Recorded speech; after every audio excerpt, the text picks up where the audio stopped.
Et yo l'équipe, mes abonnés, c'est Keanox. On va se retrouver pour le débrief de Saint-Étienne qui reçoit Grenoble. Je sais que voilà, je vous en avais parlé longtemps à l'avance que je serais au stade. Malheureusement, j'ai pas pu y aller. Il y a eu des inconvénients et c'est bien dommage. Et voilà, on va parler avant de parler du match. Voilà, grosse pensée forte au Magis Fan pour des 2-3 tambours. Ça a été refusé par la sécurité. C'est pour ça que l'ambiance, ça a mis du temps à arriver. Ça a commencé grâce à Grenoble qui nous a soutenus, liberté aux ultras.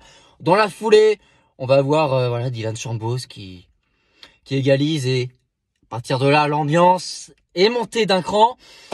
Ça fait du bien de revoir du public. Ça fait du bien d'avoir entendu la chanson, le speaker annoncer les buts, la compo. Enfin, ça a fait du bien malgré quand même ce résultat décevant, mérité. On va y revenir dans un instant. On va commencer par le but grenoblois parce que c'est un but qui arrive dès le coup d'envoi. Malheureusement, perte de balle de Benjamin Bouchouari qui aujourd'hui a été en dessous de son niveau et qui perd un ballon bêtement. Et dans la foulée, c'est vrai que la défense c'est pas terrible sur le but, mais bon, on a tous les contres ont été pour Grenoble. Une frappe contrée, comme par hasard, ça revient sur un Grenoblois qui malheureusement a juste à décaler le but. Voilà. Etienne Green, on a beau dire ce qu'on veut. Voilà, qu'est-ce qu'il veut qu'il fasse? Il s'attend à une frappe et finalement elle est contrée. Ça part à gauche, donc il essaye, mais bon, c'est déjà trop tard. Ensuite, on tourne l'équipe sur une Grenoble. Après l'ouverture du score qui a littéralement refusé le jeu, qui a fait que défendre. Grosse possession de Saint-Étienne. Et surtout, même quand Grenoble nous aide, on n'arrive pas à égaliser. Et ça, c'est inquiétant. Franchement, ça m'a inquiété. Bon, on arrive à la mi-temps 0-1. Le 0-0 était plus logique pour moi, mais bon. C'est fait. On arrive à la seconde période, je me suis dit, si Grenoble s'accélère un peu plus que par rapport à Guingamp, je suis là, on est dans la merde. Déjà qu'on n'arrive pas à marquer un but. Et non, c'est reparti pour le même match. Encore à 11 derrière de Grenoble, qui à chaque fois, on rappelle, à chaque fois qu'il monte, c'est non pas parce que c'est Grenoble qui nous met en difficulté, c'est parce que soit on leur rend la balle, ou soit c'est mauvais contrôle, une erreur technique. Et c'est toujours comme ça qu'ils sont allés vers nos buts. Voilà. Bon, pour eux, pour Grenoble, je suppose que c'est un bon point de prix, pas pour la Saint-Étienne. On va voir un très joli but de Dylan Chambos. C'est Crasso, tranquillité, il fait une passe. Chambos, il prend tout contrôlé, il se retourne, il enroule, pleine lucarne, rien à dire. Et enfin, si c'est sur Chambos qui a fait un match incroyable aujourd'hui, les amis. Il était incroyable, Chambos. Si c'est Messi qui met le but, on en parle tous les week-ends. Et il faut en parler de ce but parce qu'il est vraiment extraordinaire, ce but. C'est son premier à Geoffroy Guichard, son premier avec nous. Le but est exceptionnellement magnifique. Un partout. Ça y est, l'ambiance monte d'un cran, le match aussi, j'espère.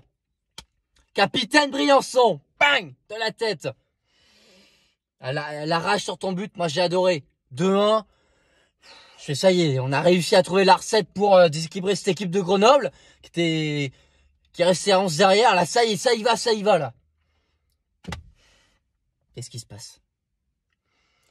Au fond de moi, au fond de moi, tout le monde le savait, mais on n'arrive pas à garder un résultat.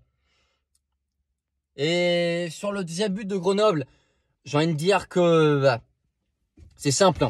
Si à la VAR, on gagne 2-1. C'est simple. Parce que la faute sur mon conduit là, la poussette.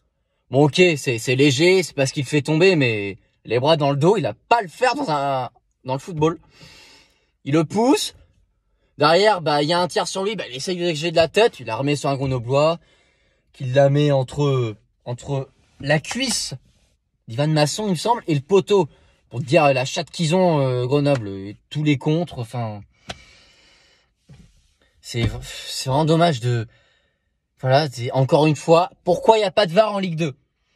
Voilà pourquoi. Manque de moyens, économiquement. Frère, tu vas voir la troisième division anglaise qui va avoir la VAR. T'as la deuxième division italienne et espagnole qui ont la VAR. Et chez nous en France, ben non, on l'a pas. Ben voilà ce qui arrive.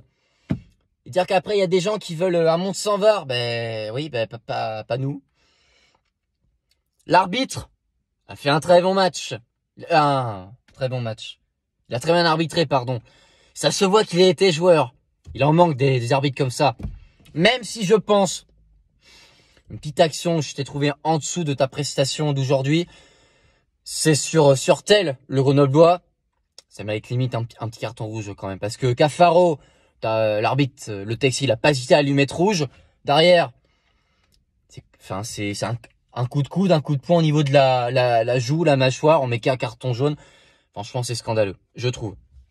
Et sinon, l'arbitre a bien arbitré.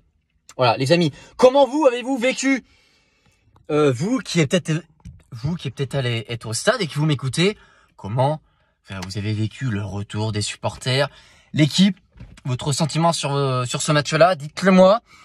Et voilà, et c'est dommage qu'il y ait eu ce petit incident et que voilà, et que derrière il y a eu une grève entre guillemets de la part des Magis fans.